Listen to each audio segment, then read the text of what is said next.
Assalamualaikum warahmatullahi wabarakatuh. Selamat datang di channel Slamet Untung. Di sini tempatnya cerita-cerita horor dari kejadian nyata, kisah mistis, sampai bikin kita merinding sendiri. Pas di malam hari, jangan lupa klik subscribe dan nyalakan lonceng notifikasinya agar tidak ketinggalan cerita terbaru dari kami. Kalau sudah siap, yuk langsung kita mulai ceritanya. Sukabumi, 2021. Kota kecil yang biasanya tenang itu mendadak terasa semakin berat untuk dijalani oleh Alvis.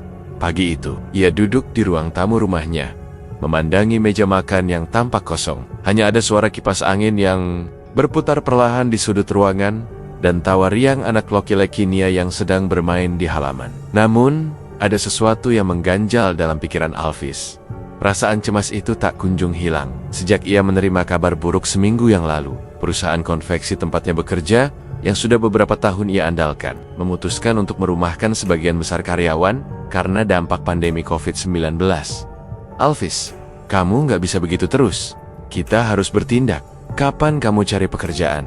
Suara Sari, istrinya, memecah lamunannya. Sari duduk di meja makan, matanya menatap tajam ke arah Alvis. Alvis menarik napas panjang. Aku sudah coba, Sar. Tapi keadaan lagi sulit banget sekarang. Semua lowongan kerja penuh. Suaranya terdengar lelah, penuh keputusasaan. Sari menggelengkan kepala. Jangan cuma duduk diam, Alvis. Apa kamu gak peduli sama masa depan kita? Anak, kita butuh makan, sekolah, dan segala kebutuhan. Kamu malah terus terpuruk. Alvis merasa panas di wajahnya. Ia tahu, kata-kata Sari bukan hanya tentang pekerjaan, tetapi tentang kegagalannya sebagai kepala keluarga. Setiap hari, ia merasa semakin terjepit, seperti hidup di bawah bayang-bayang ketidakpastian. Uang yang mereka miliki tinggal sedikit, dan hidup mereka mulai tak terurus. Sari sering menggangkitin-kit tentang masalah keuangan, dan itu semakin membuatnya tertekan. Mungkin kamu bisa bantu cari pekerjaan juga, Sar, jawab Alvis dengan suara datar, meski ia tahu itu bukan solusi.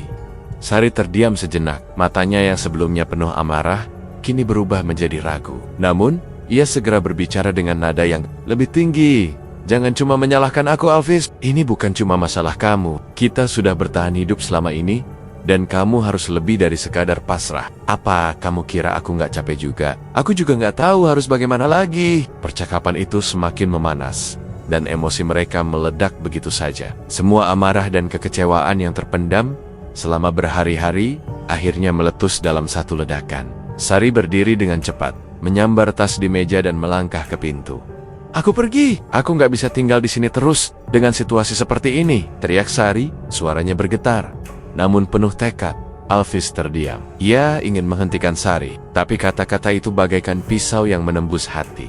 Sari, jangan pergi, ucapnya pelan. Namun, Sari sudah tidak mendengarnya lagi. Pintu depan pun ditutup dengan keras, meninggalkan Alvis dalam kesunyian yang menghimpit. Ia merasa sangat kesepian, terperangkap dalam rasa bersalah yang mendalam. Bagaimana bisa ia membuat istrinya pergi begitu saja? Setelah beberapa saat terdiam, Alvis menghela napas berat. Ia merasa tidak tahu harus berbuat apa. Menghadapi kenyataan bahwa ia sudah gagal membuat hidup keluarganya lebih baik, terasa begitu menghancurkan. Sebuah perasaan kosong menyeliputi dirinya, seolah-olah ada sesuatu yang hilang, tapi ia tidak tahu apa itu. Keputusan untuk melepaskan Sari telah mengubah segalanya.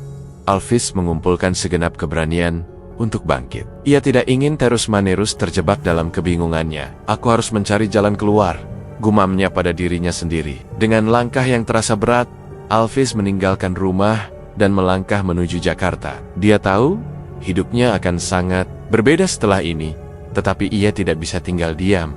Di Jakarta, segala sesuatu tak berjalan lebih mudah. Alvis tinggal di kos temannya yang kecil, dan meskipun ia mencoba mencari pekerjaan, setiap usaha yang dilakukannya selalu berujung pada penolakan. Uang bekalnya semakin menipis, dan ia mulai merasakan kesulitan untuk bertahan hidup. Setiap pagi, ia berjalan keluar dengan harapan yang rapuh, hanya untuk kembali dengan tangan kosong. Ketika malam datang, Alvis merasa semakin terjebak dalam kegelapan yang semakin pekat. Ketika tak ada lagi pilihan yang terlihat, Alvis mulai mencari informasi di media sosial. Di Facebook, ia menemukan sebuah iklan yang menawarkan pesugihan putih tanpa tumbal. Tertulis dengan jelas bahwa seseorang bisa memperoleh rezeki melimpah tanpa perlu mengorbankan apapun selain sedikit usaha dan niat. Alvis merasa cemas. tetapi rasa putus asa lebih besar. Ia merasa tidak ada jalan lain lagi. Pada malam yang hening itu, Alvis mengirim pesan ke akun yang menawarkan pesugihan tersebut. Nama akun itu adalah Vina. Tak lama kemudian, pesan itu dibalas, dan percakapan dimulai. Vina menceritakan pengalamannya, bagaimana ia juga pernah jatuh miskin dan main kari-kari jalan keluar. Namun, setelah mengikuti ritual pesugihan yang diajarkan oleh seorang kiai, hidupnya berubah total. Usahanya berkembang pesat, dan ia merasa sukses berkat bantuan dari sang kiai. Kalau kamu memang serius, Alvis, coba hubungi Ustadz Mahfud. Dia mengajarkan saya, dia bisa membantu kamu. Percaya padaku, tulis Vina dalam pesan terakhirnya. Alvis tertegun membaca pesan itu. Ia merasa ada harapan. Meskipun samar-samar, Alvis meletakkan ponselnya di meja dan menatap keluar jendela kosannya. Yang pikirannya berkecamuk antara rasa ragu dan harapan. Ia merasa terpojok, tidak tahu lagi mana yang benar dan salah. Apa yang harus ia percayai, dan apakah jalan yang ia pilih kali ini benar-benar akan membawa perubahan? Ia meremas genggaman tangannya, merasa terjepit antara harapan dan ketakutan.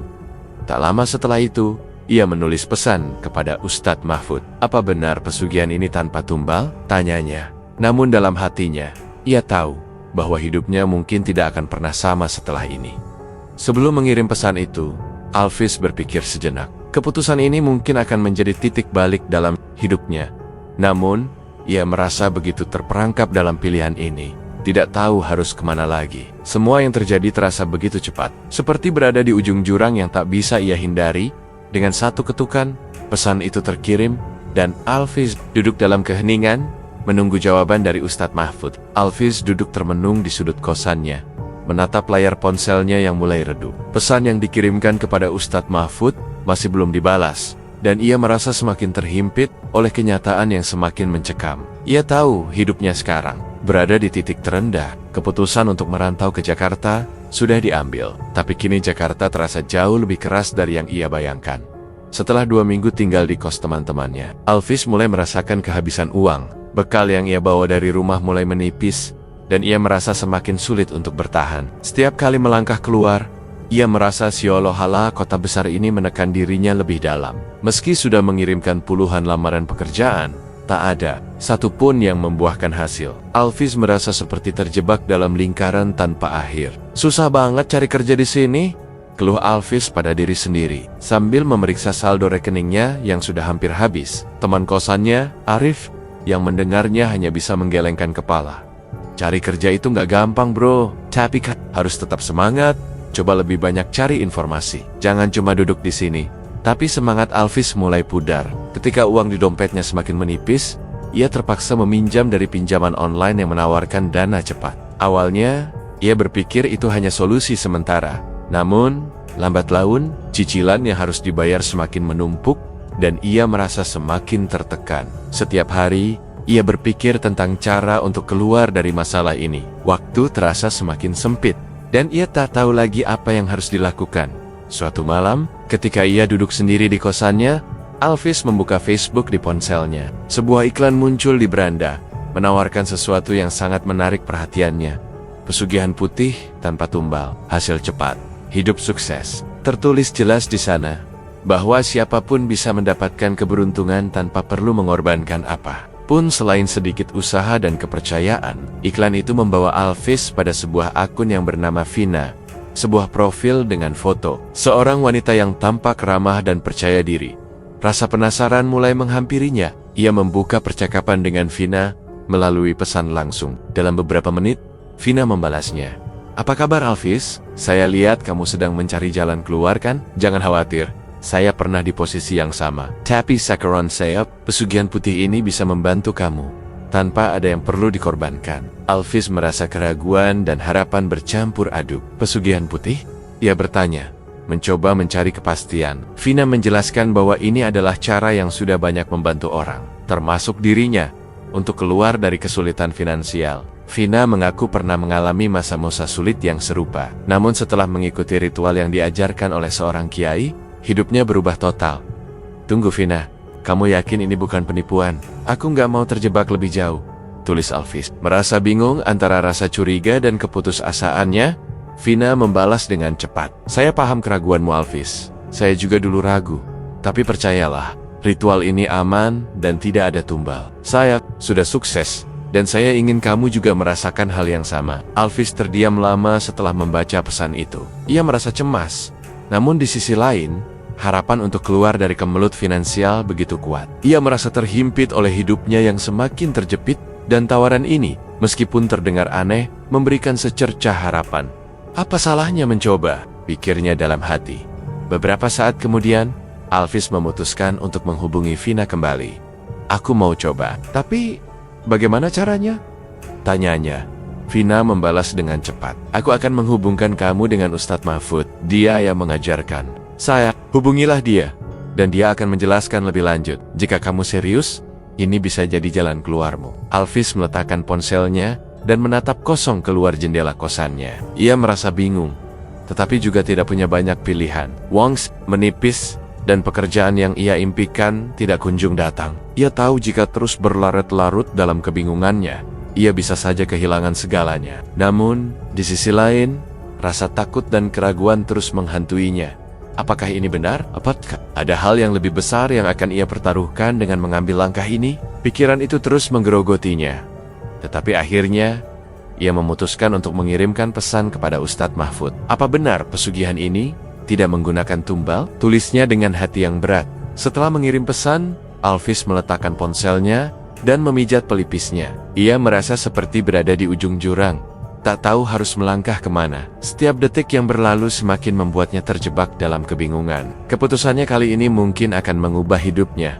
Namun, ia tidak tahu apakah itu keputusan yang benar.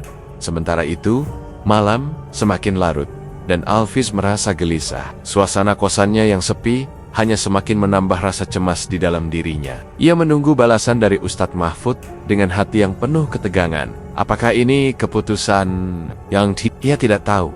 Dan rasanya, jawaban itu semakin menjauh darinya. Setelah beberapa hari menunggu, Alvis mulai merasa cemas. Ia belum menerima balasan dari Ustadz Mahfud. Meskipun Vina sebelumnya meyakinkan bahwa kiai tersebut bisa membantunya keluar dari kesulitan ini, pesan yang ia kirimkan masih terjebak di kotak pesan yang belum terbaca. Ketegangan dalam dirinya semakin meningkat. Semua yang terjadi terlalu cepat, dan ia merasa semakin terhimpit. Namun, kondisi finansial yang semakin sulit ditambah dengan kenyataan bahwa Sari kini berada jauh darinya, membuatnya tak lagi punya pilihan lain. Harus bagaimana lagi? Pikir Alvis sambil menatap kosong layar ponselnya. Ia hampir kehabisan tenaga untuk mencari pekerjaan, dan setiap harinya terasa semakin berat. Ketika ia mulai hampir putus asa, ponselnya berbunyi. Ada pesan masuk dari Vina.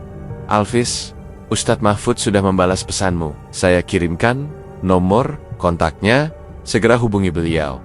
Ya, dia bisa membantu. Alvis menghela napas lega. Segera ia menyalakan ponselnya dan menghubungi Ustadz Mahfud. Tangannya sedikit gemetar ketika ia mengetik pesan pertama. Assalamualaikum, Ustadz. Saya Alvis, dan Vina menyarankan saya untuk menghubungi Anda.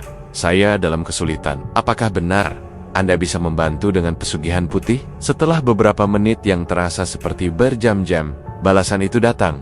Waalaikumsalam. Saya, Mahfud. Vina sudah memberitahu saya tentang Anda. Jika Anda serius, saya akan membantu. Pesugihan putih yang saya ajarkan tidak ada tumbal. Itu bukanlah sesuatu yang bertentangan dengan agama. Saya akan menjelaskan lebih lanjut jika Anda bersedia mengikuti ritualnya. Ini adalah jalan yang benar. Alvis merasa ada sesuatu yang ganjil dalam pesan tersebut. Tidak ada tumbal, tidak ada yang perlu dikorbankan, pikirnya. Mencoba meyakinkan diri. Bagaimana bisa itu benar? Tetapi keraguan itu tidak cukup kuat untuk menghalangi rasa putus asanya. Ia benar-benar terjebak. Dan apa yang ditawarkan Mahfud memberi secercah harapan yang sangat ia butuhkan. Dengan hati yang cemas, Alvis membalas pesan tersebut. Saya ingin tahu lebih lanjut, Ustadz. Apa yang harus saya lakukan untuk memulai? Beberapa detik kemudian, pesan balasan datang lagi. Pertama, Anda harus percaya pada prosesnya. Ritualnya akan diawali dengan beberapa langkah, dan saya akan memandu Anda. Tidak ada yang perlu Anda takutkan. Semua akan berjalan dengan lancar jika Anda mengikuti petunjuk dengan baik. Mendengar itu, Alvis mulai merasakan ketegangan yang semakin menekan. Ia tahu ini adalah keputusan besar, dan ia merasa tarimbang-ambing antara keraguan dan keputusasaannya.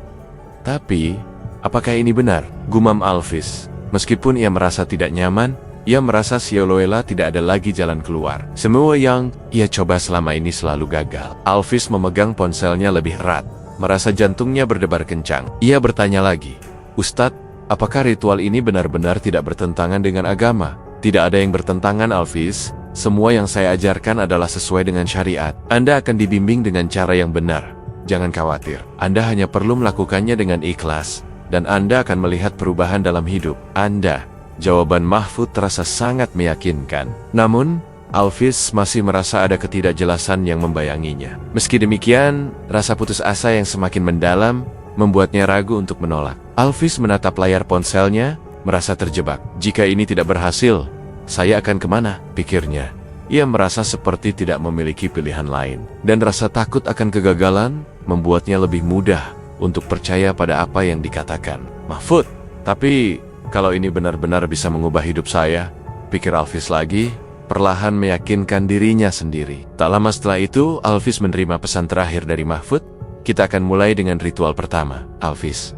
Persiapkan diri Anda untuk perjalanan ini. Percayalah, Anda akan melihat hasilnya." Pesan itu meninggalkan Alphys dalam kebingungannya. Ia tidak tahu apa yang akan terjadi selanjutnya.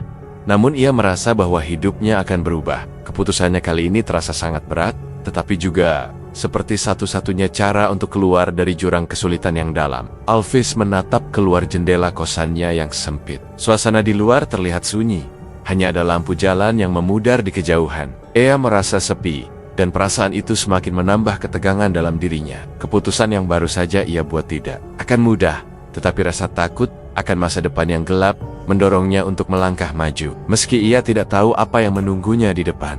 Dalam kesendirian malam itu, Alphys merasakan sebuah ketidakpastian yang menghantuinya. Ia mengangkat ponselnya lagi dan menghubungi Mahfud, memastikan semua langkah yang perlu ia lakukan. Namun, sebelum sempat mengetik pesan, ia terhenti sejenak. "Tunggu, apakah aku sudah benar-benar siap untuk semua ini?" pikirnya, merasa terombang-ambing antara harapan dan ketakutan. Satu-satunya jawaban yang ada di pikirannya adalah, "Aku tidak punya pilihan lain." Setelah berpikir beberapa saat, ia akhirnya mengetikkan pesan terakhir, "Saya siap, Ustadz. Kapan kita mulai?" Alphys tiba di Sukabumi dengan perasaan campur aduk. Keputusan untuk mengikuti ritual ini sudah ia buat, tetapi ketakutan dan keraguan terus menggerogotinya. Setibanya di terminal, ia segera menghubungi Mahfud yang sudah menunggu di sana. "Alphys, kamu sampai juga akhirnya. Ayo, ikut saya. Kita langsung ke rumah," kata Mahfud dengan senyum ramahnya, seolah tak ada yang perlu dikhawatirkan. Mereka pun menuju rumah Mahfud yang sederhana di pinggiran kota Sukabumi. Setelah beristirahat sejenak, Mahfud mulai menjelaskan tahapan pertama ritual pesugihan yang akan dilakukan. "Kamu sudah siap, Alphys?" tanya Mahfud dengan nada serius. Namun, tetap tenang. "Iya, saya siap," jawab Alphys. Meskipun rasa gelisah di dalam hatinya semakin kuat, Mahfud kemudian menunjukkan beberapa perlengkapan yang harus disiapkan. Termisek dupa, bunga, garam kasar, dan beberapa benda lainnya. Semua ini, katanya, adalah sesaji yang diperlukan untuk membuka jalan. Alphys merasa semakin tertekan, tetapi tidak berani menolak. Ia meminjam uang dari Tumen Temonia di Jakarta untuk membeli perlengkapan ini, meski ia tahu setiap langkah yang ia ambil semakin membuatnya terperangkap dalam dunia yang asing baginya. Namun, perasaan takut akan kemiskinan yang semakin membelit dirinya membuatnya tidak punya pilihan lain. Setelah semua perlengkapan terkumpul, Mahfud mengajak Alphys untuk berangkat ke tempat ritual pertama. "Kita akan ke makam keramat," kata Mahfud, seolah itu adalah tempat biasa yang sering dikunjungi orang. Alphys merasa sedikit bingung. "Makam keramat?" tanyanya dengan suara pelan. Mahfud hanya tersenyum. "Iya, ini bagian dari ritual. Kamu akan mengerti nanti." Perjalanan menuju makam itu terasa panjang. Mereka melewati jalanan yang semakin sepi dan malam sudah mulai turun. Alphys merasa ketegangan di dalam dirinya semakin meningkat.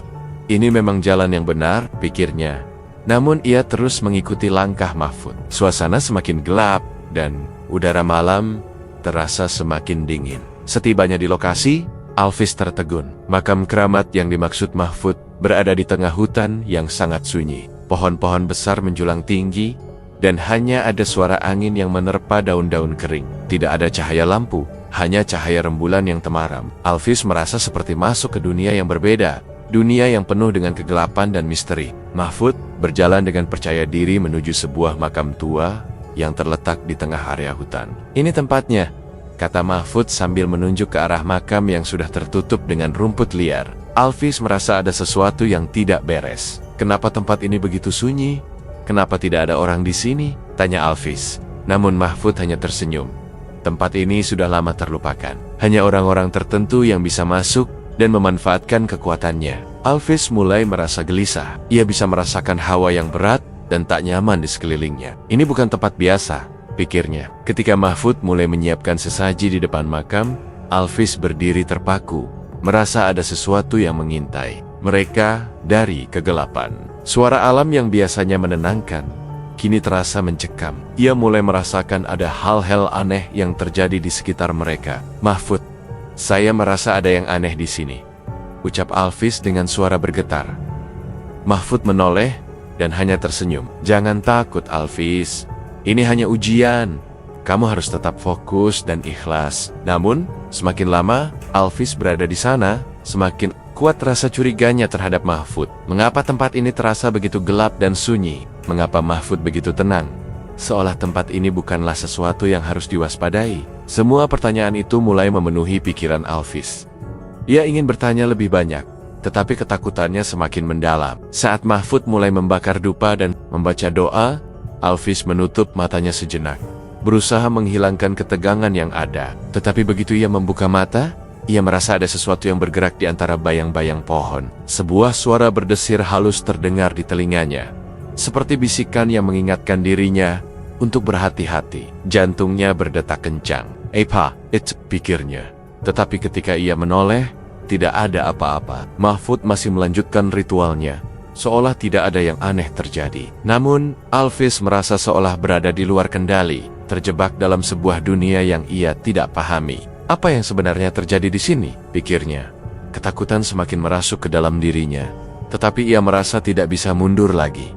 Ketegangan batin Alvis semakin kuat. Ia mulai meragukan semua yang telah ia pilih. Apakah ini benar-benar jalan yang benar? Ataukah saya justru semakin terperangkap dalam kegelapan? Namun, perasaan putus asa yang menguasai dirinya membuatnya merasa tidak ada jalan keluar lain. Ia merasa terjebak antara harapan dan ketakutan yang semakin mengancam. Akhirnya, Mahfud menyelesaikan doa-doanya dan menatap Alvis dengan senyum.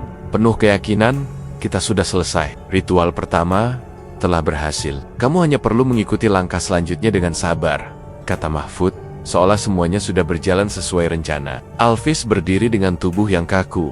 Hatinya masih dipenuhi dengan rasa ragu. Apakah benar ini akan berhasil? Pikirnya.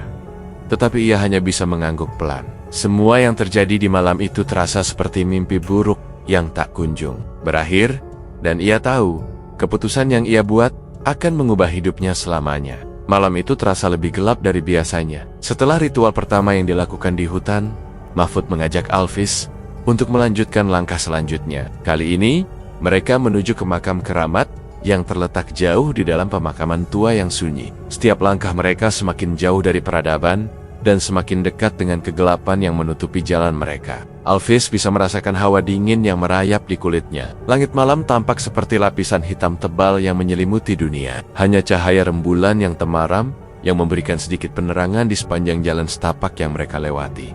Alvis menahan napas, berusaha untuk tetap tenang, namun ketegangan yang ia rasakan semakin menyeluruh. Sesekali angin malam berbisik di antara pohon-pohon besar yang berdiri seperti penjaga yang tak terlihat. "Mahfud, apakah ini benar-benar tempatnya?" tanya Alvis, suaranya sedikit bergetar.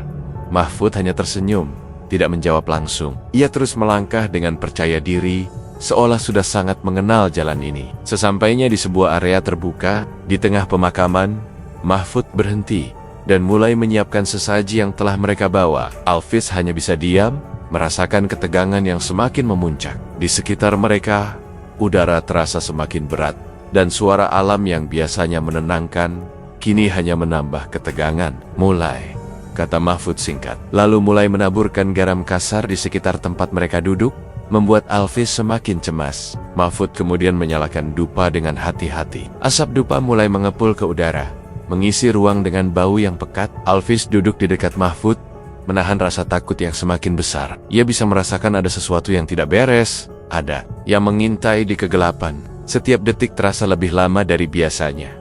Mahfud mulai membaca doa-doa dalam bahasa Arab dengan suara yang khusyuk, seolah ia tak peduli dengan segala hal yang terjadi di sekitarnya. Alvis memperhatikan setiap gerak-gerik Mahfud, tetapi pikirannya terus melayang, mencoba mencari alasan untuk membenarkan segala yang terjadi. Namun, ketika suara doa Mahfud semakin dalam dan penuh, Alvis merasa tubuhnya mulai merinding. Ketegangan yang ia rasakan semakin tak tertahankan.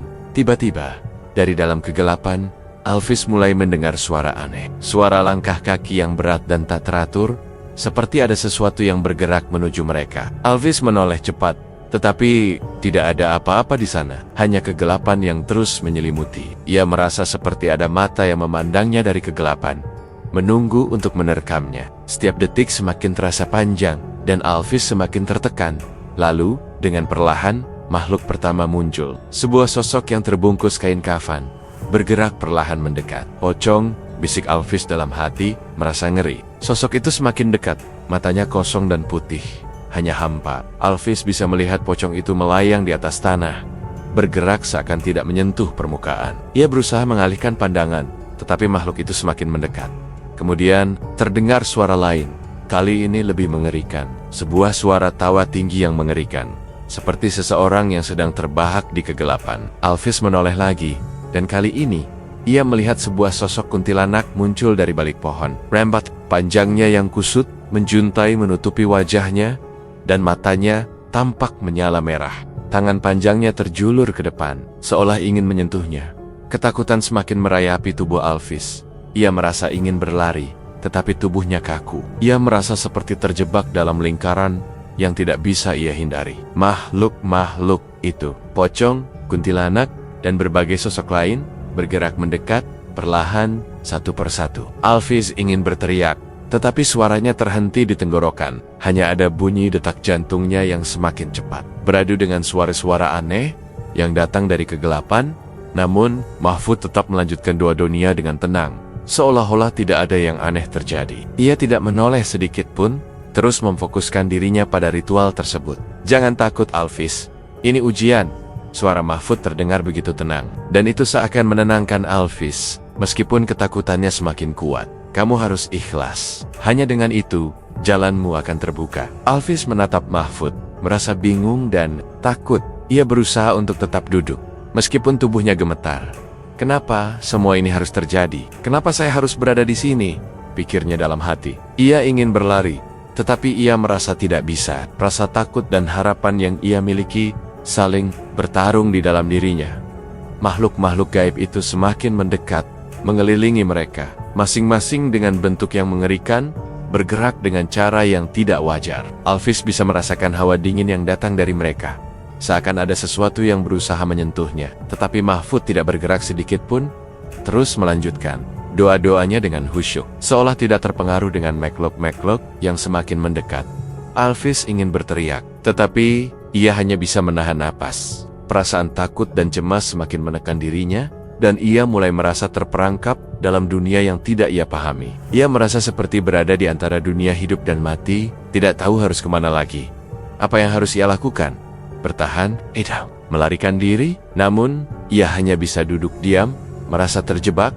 Makhluk-makhluk itu semakin mendekat, dan Alvis merasa nafasnya semakin berat. Ia ingin berteriak, ingin lari, tetapi seolah tubuhnya tidak mau bergerak. Hanya suara Mahfud yang masih terdengar jelas, menyapu rasa takutnya dengan doa-doa yang mengalir begitu tenang. Ritual semakin berlangsung lama, dan Alvis mulai merasa kelelahan yang luar biasa. Matanya berat, tubuhnya kaku, dan rasa takut yang terus mengganggunya membuatnya semakin tertekan. Makhluk-makhluk gaib yang telah mengelilingi mereka sejak awal ritual, kini semakin mendekat, bergerak dengan gerakan yang tidak wajar, dan mengintai dari bayang-bayang pohon. Pocong, kuntilanak, dan berbagai makhluk lainnya tampak bergerak dalam kegelapan, seolah-olah memerhatikan setiap gerakan mereka. Alvis merasa nafasnya semakin sesak, dan ia berusaha keras untuk tetap tenang. Namun, setiap kali ia mencoba untuk mengalihkan pandangan, bayangan makhluk itu semakin jelas. Apakah ini yang disebut keberhasilan? Pikirnya dalam hati, merasa semakin bingung dan ketakutan. Kenapa semuanya terasa semakin buruk? Rasanya, tubuhnya sudah tidak sanggup lagi menahan rasa takut yang semakin memuncak. Setiap detik terasa sangat lama. Dan seiring berjalannya waktu, ketegangan yang mencekam ini semakin terasa. Di tengah-tengah kesunyian yang semakin mencekam, tiba-tiba 2 batang dupa yang dinyalakan Mahfud meletup keras. Suara letupan itu begitu kuat, seakan menggetarkan seluruh area sekeliling mereka. Alvis terlonjak kaget, tubuhnya terkejut dan gemetaran. Ia menatap Mahfud, yang terlihat tidak terpengaruh oleh suara ledakan tersebut. Mahfud tetap tenang, meskipun asap dupa itu semakin mengepul tinggi di sekitar mereka. "Alvis, kita harus pergi sekarang," kata Mahfud dengan suara yang tegas. "Eyang Buyut sudah merestui ritual kita, dan keberhasilan sudah dekat." Mendapat kata keberhasilan, Alvis merasa kebingungan yang semakin dalam. "Keberhasilan?" tanyanya ragu-ragu. Tetapi Mahfud sudah memulai langkahnya untuk meninggalkan lokasi ritual. "Jangan tanya lagi, Alvis. Keberhasilan ini akan datang, tapi kamu harus keluar dari sini dulu." Alvis mengikuti Mahfud, berusaha untuk menenangkan diri. Namun, ketakutan masih terus menghantui pikirannya. Keberhasilan yang dimaksud Mahfud terasa sangat kabur di benaknya. Apa yang terjadi di sini? Apa yang sebenarnya telah mereka lakukan? Meskipun Mahfud mengatakan bahwa semuanya berjalan lancar, Alvis merasa seperti ada yang tidak beres. Mereka kembali ke rumah Mahfud, dan Alvis masih merasa gelisah. Sesampainya di sana, Mahfud menyuruh Alvis untuk beristirahat, tetapi pikiran Alvis terus berpacu, merenung tentang apa yang baru saja ia alami. Apa benar itu keberhasilan? Gumamnya dalam hati, sambil menatap langit malam yang tampak begitu sunyi. Di luar, udara terasa dingin, tetapi jauh di dalam dirinya, ia merasa kepanasan. Semua yang terjadi di ritual itu terus berputar dalam ingatannya. Makhluk-makhluk gaib yang muncul, suara tawa yang mengerikan, serta hawa dingin yang menyelimuti tubuhnya. Semuanya terasa seperti mimpi buruk yang tak bisa ia lepaskan. "Ikhlas, Alvis," suara Mahfud terdengar dari kamar sebelah. "Ini semua sudah berjalan sesuai rencana. Keberhasilanmu hanya tinggal menunggu waktu." Alvis mendengar kata-kata itu, tetapi dalam hatinya, ia meragukan segalanya. Keberhasilan seperti apa yang sebenarnya dia maksud? Pikirnya, tidak bisa menghilangkan perasaan curiganya. Kenapa setelah semua yang aku lihat, rasa takut ini masih tetap ada? Kenapa semua yang terjadi begitu gelap dan tidak jelas? Pikiran itu terus mengganggu Alvis, mengalir dalam dirinya seperti aliran air yang tak bisa dihentikan. Meskipun Mahfud mengatakan bahwa ritual mereka telah berhasil, Alvis merasa ada sesuatu yang salah. Ada sesuatu yang lebih besar yang ia tak mengerti. Rasa takut terhadap Meklek-Meklok yang ia lihat dan ketegangan yang ia alami masih menempel erat di pikirannya. Alvis berbalik menatap jendela kamar. Matanya kosong.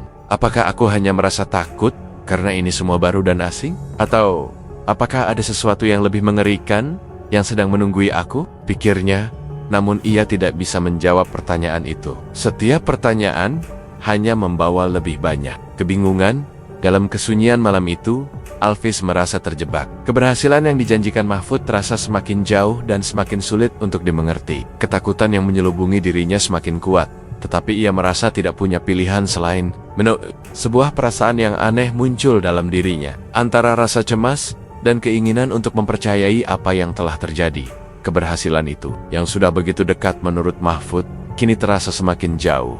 Seperti mimpi yang tidak bisa ia raih. Semua yang terjadi selama ritual itu tetap mengganggunya. Dan ia tak tahu, apakah ini benar-benar jalan yang akan membawanya ke apa yang ia inginkan, atau justru membawa dirinya lebih dalam, ke dalam kegelapan yang tidak bisa ia hindari.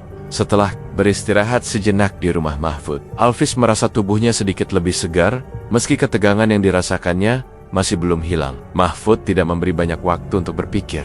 Segera mengajak Alvis melanjutkan ritual yang sudah berjalan lama ini. Kali ini, tujuan mereka adalah sebuah sungai besar yang terletak di pinggiran Sukabumi. Mahfud menjelaskan bahwa ini adalah bagian penting dari proses yang harus dilalui untuk membuka jalan pesugihan yang dijanjikan. Sungai ini akan menjadi tempat terakhir dari ritual yang akan kamu jalani. Alvis, kata Mahfud, suara tenangnya mengusir sedikit rasa cemas dalam diri Alvis. Kamu harus menyelam dan berdoa di dalam air. Berdoa dengan penuh keyakinan. Hanya dengan itu, jalan rezeki akan terbuka. Alvis tidak tahu apa yang ia rasakan saat itu, kecuali ketakutan yang semakin menggerogotinya. Perjalanan menuju sungai itu terasa lebih panjang dari biasanya. Hutan yang mereka lewati semakin gelap, dan udara malam yang dingin semakin membuat tubuh Alvis terasa kaku. Dalam hati, ia bertanya-tanya, apakah ini benar-benar cara yang tepat untuk mengubah hidupnya, atau justru membawa dirinya lebih dalam ke dalam dunia yang asing dan gelap. Setibanya di pinggir sungai, Alvis tertegun sejenak. Air sungai itu tampak aneh. Biasanya sungai mengalir deras, tetapi kali ini airnya tampak tidak bergerak, seperti sungai yang sudah mati. Tidak ada riak air, hanya permukaan yang datar dan sunyi. Suasana semakin mencekam, dan Alvis mulai merasa ada yang salah. "Mahfud, kenapa airnya seperti ini?" tanya Alvis. Suara ragu-ragu terdengar. Mahfud menoleh dengan senyum tipis. "Jangan khawatir, Alvis. Ini bagian dari ritual. Kamu harus menahan napas dan menyelam beberapa kali. Air ini akan membersihkanmu dan membuka jalan." Alvis menelan ludah. Rasa takut kembali merasuki dirinya, tetapi ia berusaha untuk menenangkan diri. Apalagi yang bisa ia lakukan? Keputusan sudah ia buat, dan jalan ini tidak bisa ia mundurkan lagi. Mahfud memberi isyarat, dan Alvis mulai menanggalkan sepatu dan celananya. Dengan langkah ragu, Alvis melangkah menuju air. Sensasi dingin langsung menyentuh kulitnya saat kakinya menyentuh air. Ia menahan napas dan mulai berjalan lebih dalam ke sungai. Setiap langkah terasa semakin berat, dan udara di sekitarnya terasa semakin pekat. Ketika Alvis menyelam pertama kali, air yang dingin terasa membekukan tubuhnya. Ia menahan napas, mengerahkan segala upaya untuk tetap tenang. "Ya Allah, beri aku kekuatan," pikirnya dalam hati, berdoa dengan penuh harap. Ia merasakan kesunyian yang mencekam di bawah permukaan air, seolah dunia di sekelilingnya telah hilang. Hanya ada keheningan yang dalam dan rasa cemas yang semakin menyesakkan dada. Setelah beberapa detik, Alvis muncul lagi ke permukaan, mengambil napas dalam-dalam. Namun, ketenangannya hanya berlangsung sebentar. Mahfud terlihat menunggu di pinggir sungai dengan wajah yang serius. "Kamu harus melakukannya lagi, Alvis. Semakin ikhlas kamu melakukannya, semakin besar rezeki yang akan kamu terima." Alvis merasa kelelahan, namun ia mengangguk dan kembali menyelam. Air yang tak bergerak itu semakin terasa aneh, dan ia mulai merasakan keanehan yang lain. Suara-suara aneh mulai terdengar, seperti suara bisikan yang datang dari kedalaman air. Seakan ada sesuatu yang mengawasinya dari bawah permukaan. Dengan rasa cemas yang semakin dalam, Alvis menyelam sekali lagi, kali ini lebih dalam dari sebelumnya. Tangan dan kakinya terasa berat, seolah ada sesuatu yang menariknya ke dalam. Suara bisikan itu semakin keras, dan Alvis merasa dunia sekelilingnya mulai mengabur. "Apa ini? Apa yang terjadi?" pikirnya dengan panik, berusaha tetap fokus pada doa yang terus ia panjatkan. Setelah beberapa detik yang terasa seperti berjam-jam, Alvis muncul ke permukaan lagi. Terengah-engah, matanya memandang Mahfud dengan wajah yang penuh kecemasan. "Mahfud, ada yang aneh di sini. Air ini tidak seperti sungai biasa. Rasanya seperti ada yang menahan saya di bawah." Mahfud hanya tersenyum tipis dan mengangguk. "Tenang, Alvis, itu adalah ujian. Kamu harus sabar. Percaya, ini adalah bagian dari jalanmu." Namun, Alvis tidak bisa menepis rasa takut yang semakin kuat di dalam dirinya. Ia merasa terperangkap dalam sesuatu yang jauh lebih besar dan lebih gelap dari yang ia bayangkan. Apa yang sebenarnya terjadi di sini, pikirnya. Apakah ini jalan yang benar? Atau saya hanya semakin terjerumus ke dalam dunia yang tak saya pahami? Mahfud menatapnya dengan penuh keyakinan. "Sekarang kamu sudah melewati tahap ini, Alvis. Hanya satu langkah lagi, dan kamu akan merasakan perubahan yang besar." Namun, meskipun Mahfud berbicara dengan yakin, Alvis masih merasa ada yang tidak beres. Rasa takut semakin menghantuinya. Bagaimana jika semua ini hanya tipu daya? Bagaimana jika ia telah terlalu jauh masuk ke dalam dunia yang mengerikan ini? Malam itu, Alvis merasa semakin bingung, dan ketakutannya semakin menekan dirinya. Ritual ini telah mengubah dirinya. Tetapi entah apakah itu perubahan menuju keberhasilan, atau justru menuju jalan yang lebih gelap dan berbahaya. Di tengah ketakutannya, Alvis tidak bisa menepis rasa curiganya, namun ia merasa terjebak. Tidak tahu bagaimana harus keluar. Setelah ritual di sungai, Alvis merasa tubuhnya lelah, namun pikirannya lebih kacau dari sebelumnya. Mahfud, yang sepertinya tidak terpengaruh dengan apa yang baru saja terjadi, memberikan Alvis sebuah kertas polio yang sudah basah. Alvis melihat kertas itu dengan rasa penasaran dan sedikit cemas. Kertas itu penuh dengan tulisan dalam bahasa Sunda yang tidak sepenuhnya ia pahami. Mahfud menjelaskan bahwa tulisan itu adalah tanda dari kakek buyut leluhur yang memberikan restu atas perjalanan mereka. Ini adalah petunjuk dari Eyang Buyut, Alvis, kata Mahfud dengan suara tegas. Kakek Buyut telah memberikan izin untuk melanjutkan perjalananmu. Tanda ini adalah simbol dari kesuksesan yang akan datang. Tapi ada syarat. Alvis menatap Mahfud dengan penuh kebingungan. Syarat? Tanya Alvis, merasa sedikit gelisah. Apa yang harus saya lakukan? Mahfud menatapnya dengan serius. Kamu harus melakukan tirakat selama 2 hari penuh, Alvis. Tidak ada yang boleh mengganggu atau mengalihkan perhatianmu. Itu syaratnya. Ketika kamu menjalani tirakat ini, kamu akan merasakan perubahan besar dalam hidupmu. Alvis merasa kaget dan bingung. Tirakat 2 hari penuh? Di mana? Bagaimana? Pertanyaan-pertanyaan itu mengalir begitu cepat di pikirannya. Namun, Mahfud tidak memberikan banyak penjelasan lebih lanjut. Ini adalah jalan yang harus kamu tempuh, Alvis. Ini bukan hanya ritual, ini adalah takdir, ujar Mahfud, seolah sudah mempersiapkan jawaban atas keraguan yang muncul dalam diri Alvis. Tapi, apakah ini benar-benar jalan yang harus saya tempuh? Pikir Alvis dalam hati. Meskipun perasaan ragu semakin membayangi dirinya, rasa takut akan kegagalannya lebih besar. Ia merasa semakin jauh dari kenyataan, seolah ia berjalan di dunia yang tidak ia kenali. Setiap langkahnya semakin membawa ia ke dalam dunia yang aneh dan penuh misteri. Namun, Alvis tidak bisa mundur. Dia sudah terlalu jauh berada dalam perjalanan ini. Dia merasa terperangkap di dalamnya. Bagaimana jika ini hanya ilusi belaka? Bagaimana jika saya hanya semakin terjerumus ke dalam dunia yang lebih gelap? Pikiran itu terus mengganggu dirinya. Ketegangan batin semakin meningkat, dan Alvis tidak tahu harus berbuat apa lagi. Ketakutannya terus berbaur dengan harapan untuk memperoleh keberhasilan yang dijanjikan. Jadi, apa yang harus saya lakukan selanjutnya? Alvis bertanya, berusaha menenangkan diri. Mahfud hanya mengangguk dan memberikan petunjuk lebih lanjut. Carilah tempat yang tenang, jauh dari keramaian. Lakukan tirakat dengan penuh ketulusan. Jangan biarkan apapun mengalihkan perhatianmu. Ingat, hanya 2 hari, dan setelah itu, kamu akan melihat hasilnya. Dengan perasaan campur aduk, Alvis menerima kertas polio yang diberikan Mahfud dan mulai beranjak pergi. Ia tahu, ia harus melaksanakan tirakat itu dengan sungguh-sungguh. Meskipun ada perasaan takut dan cemas yang terus menghantuinya. Setiap langkah yang ia ambil terasa semakin berat. Ia berjalan pulang ke tempat tinggal Mahfud, berusaha mencerna semuanya. Alvis duduk termenung di kamar, melihat kertas polio itu di tangannya. Ia masih tidak sepenuhnya memahami makna tulisan yang tertera di sana. Kenapa saya merasa seperti ada sesuatu yang tersembunyi? Pikirnya, mencoba mencerna setiap kata yang ada. Namun, semakin ia berpikir, semakin banyak pertanyaan yang muncul tanpa jawaban.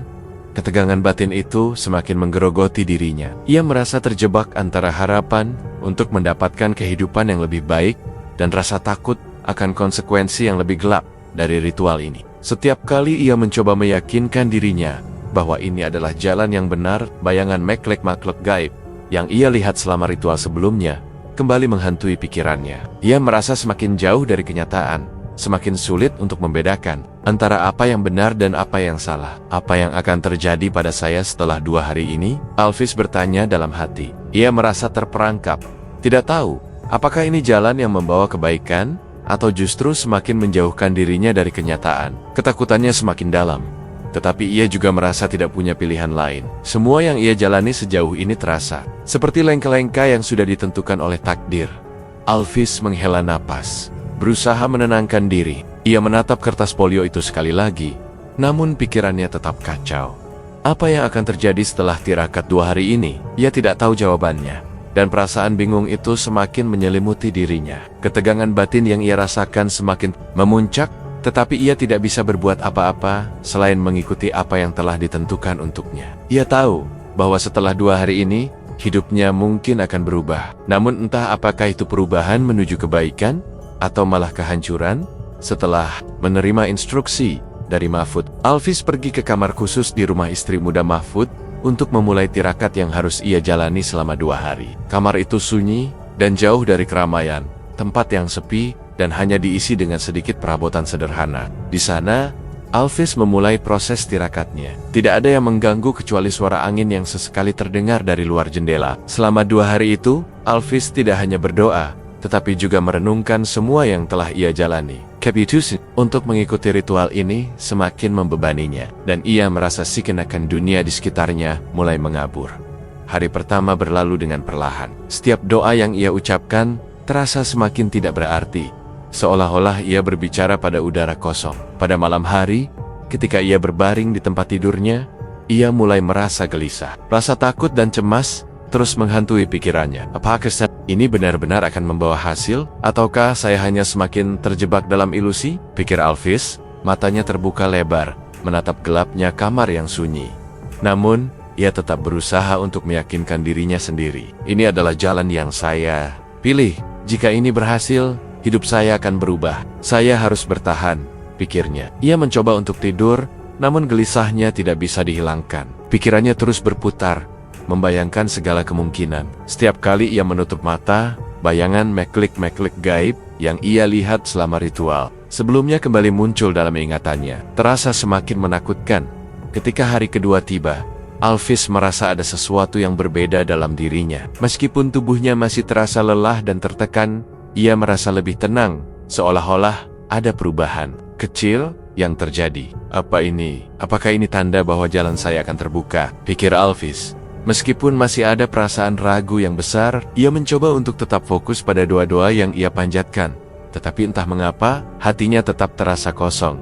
Hari itu, Mahfud datang ke kamarnya dan melihatnya duduk di sudut ruangan, menundukkan kepala. "Kamu sudah melakukannya dengan benar, Alvis," kata Mahfud dengan suara yang menenangkan. "Hanya sedikit lagi. Harta yang dijanjikan kakek buyut akan datang dalam waktu dekat. Kamu harus tetap sabar." Mendengar kata-kata itu, Alvis merasa sedikit lega, tetapi ada perasaan bingung yang semakin mendalam.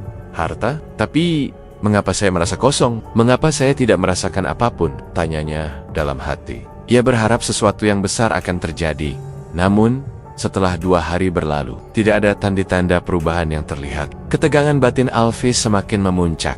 Malam itu, setelah Mahfud pergi, Alvis duduk termenung di kamar, menatap keluar jendela yang gelap. Apa yang sebenarnya saya harapkan? Apakah saya hanya menunggu sesuatu yang tidak akan pernah datang? Pikir Alvis, merasa terjebak dalam keraguan. Ia sudah terlalu jauh berada dalam perjalanan ini, dan meskipun ia merasa ada kemajuan, ketakutannya terhadap dunia gaib yang telah ia masuki semakin kuat di luar kamar. Angin bertiup kencang, seakan menambah kesunyian yang mengelilinginya. Alvis menatap kertas polio yang diberikan Mahfud sebelumnya, mencoba mencerna setiap kata yang tertulis di sana. Apakah ini benar-benar petunjuk dari kakek buyut? Pikirnya. Semakin bimbang, ia merasa seperti berada di persimpangan jalan antara harapan dan kekecewaan. Keesokan harinya, Mahfud kembali datang. "Alvis, kamu sudah melakukan semuanya dengan benar. Jangan khawatir, harta itu akan datang. Percaya saja, ini hanya masalah waktu," kata Mahfud. Kali ini dengan nada yang lebih meyakinkan. Namun, Alvis mulai meragukan segala sesuatu yang telah ia jalani. Apakah ini hanya janji kosong? Ataukah saya sedang terjebak dalam dunia yang sangat gelap ini? Pikirnya, rasa cemas semakin menguasai pikirannya. Alvis tahu, meskipun Mahfud terus meyakinkannya, perasaan kosong dan hampa itu tidak bisa hilang begitu saja. Dia terjebak dalam dunia penuh janji kosong, tetapi ia tidak tahu bagaimana cara keluar. Ketegangan batin yang dirasakannya semakin besar. Ia berharap hidupnya akan berubah, tetapi ia tahu semakin dalam ia terjerumus, semakin sulit baginya untuk kembali. Jalan ini memang penuh harapan, tetapi juga penuh ketakutan, pikir Alvis. Malam itu, Alvis kembali berbaring di tempat tidurnya. Matanya terbuka lebar. Ia merasa terperangkap, dan semakin lama ia merasa semakin jauh dari kenyataan. Apa yang ia inginkan, apa yang dijanjikan, dan apa yang sebenarnya terjadi di dunia yang telah ia pilih. Semua itu terasa sangat kabur, dan ia tidak tahu lagi apa yang harus ia percayai. Ketegangan batin yang semakin kuat membuat Alvis terjebak dalam dunia yang tidak ia mengerti. Terima kasih telah mengikuti perjalanan ini. Semoga setiap langkah yang kita ambil membawa kita lebih dekat pada kebenaran yang sejati. Sampai jumpa di cerita selanjutnya. Wassalamualaikum warahmatullahi wabarakatuh.